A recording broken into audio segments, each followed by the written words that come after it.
بسم اللہ الرحمن الرحیم۔ السلام علیکم۔ ہم آپ کو اپنے چینل سکون روح میں تمام بہن بھائیوں کو خوش آمدید کہتے ہیں اور امید کرتے ہیں کہ تمام بہن بھائی بہترین صحت میں ہوں گے۔ ہم آپ کی صحت کے لیے دعا گو رہیں گے۔ تمام ساتھی حدیث شریف سننے سے پہلے درود شریف پڑھ لے۔ اللہم صلی علی محمد النبی الامی وعلی آلہ وسلم تسلیما۔ عمر بن خطاب رضی اللہ عنہ شام تشریف لے جا رہے تھے۔ جب آپ مقام سرخ پر پہنچے تو آپ کی ملاقات فوجوں کے امراء ابو عبیدہ بن جراح رضی اللہ عنہ اور آپ کے ساتھیوں سے ہوئی۔ ان لوگوں نے امیر المؤمنین کو بتایا کہ طاعون کی وبا شام میں پھوٹ پڑی ہے۔ ابن عباس رضی اللہ عنہما نے بیان کیا کہ اس پر عمر رضی اللہ عنہ نے کہا کہ میرے پاس مجاہدین اولین کو بلا لاؤ۔ آپ انہیں بلا لائے تو عمر رضی اللہ عنہ نے ان سے مشورہ کیا اور انہیں بتایا کہ شام میں طاعون کی وبا پھوٹ پڑی ہے۔ مہاجرین اولین کی رائے مختلف ہو گئی۔ بعض لوگوں نے کہا کہ صحابہ رسول اللہ صلی اللہ علیہ وسلم کے ساتھیوں کی باقی ماندہ جماعت آپ کے ساتھ ہے اور یہ مناسب نہیں کہ آپ انہیں اس وبا میں ڈال دیں۔ عمر رضی اللہ عنہ نے کہا کہ اچھا، اب آپ لوگ تشریف لے جائے۔ پھر فرمایا کہ انصار کو بلاؤ۔ میں انصار کو بلا کر لایا۔ آپ نے ان سے بھی مشورہ کیا اور انہوں نے بھی مہاجرین کی طرح اختلاف کیا۔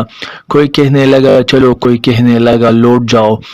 امیر المؤمنین نے فرمایا کہ اب آپ لوگ بھی تشریف لے جائے۔ پھر فرمایا کہ یہاں پر جو قریش کے بڑے بوڑھے ہیں جو فتح مکہ کے وقت اسلام قبول کر کے مدینہ آئے تھے، انہیں بلا لاؤ۔ میں انہیں بلا کر لایا۔ ان لوگوں میں کوئی اختلاف رائے پیدا نہیں ہوا۔ سب نے کہا کہ ہمارا خیال ہے کہ آپ لوگوں کو ساتھ لے کر واپس لوٹ چلے اور وبائی ملک میں لوگوں کو نہ لے کر جائے۔ یہ سنتے ہی عمر رضی اللہ عنہ نے لوگوں میں اعلان کرا دیا کہ میں صبح کو اونٹ پر سوار ہو کر واپس مدینہ منورہ لوٹ جاؤں گا، تم لوگ بھی واپس چلو۔ صبح کو ایسا ہی ہوا۔ ابو عبیدہ بن جراح رضی اللہ عنہ نے کہا کیا اللہ کی تقدیر سے فرار اختیار کیا جائے گا؟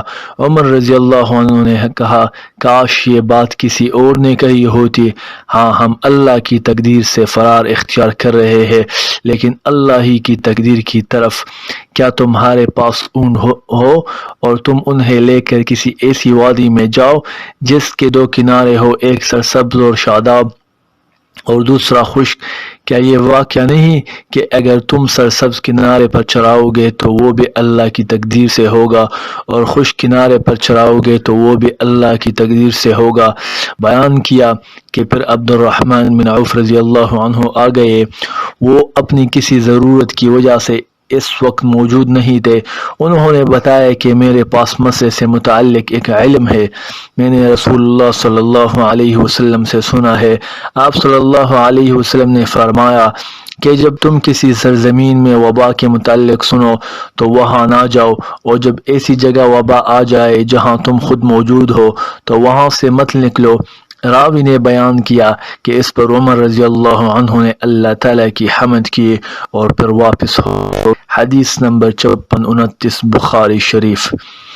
عبداللہ بن عباس رضی اللہ عنہما نے بیان کیا کہ نبی کریم صلی اللہ علیہ وسلم نے فرمایا کہ شفا 3 چیزوں میں ہے: پچنا لگوانے میں، شہد پینے میں اور آگ سے داغنے میں، مگر میں اپنی امت کو آگ سے داغنے سے منع کرتا ہوں۔ حدیث نمبر 5681 بخاری شریف۔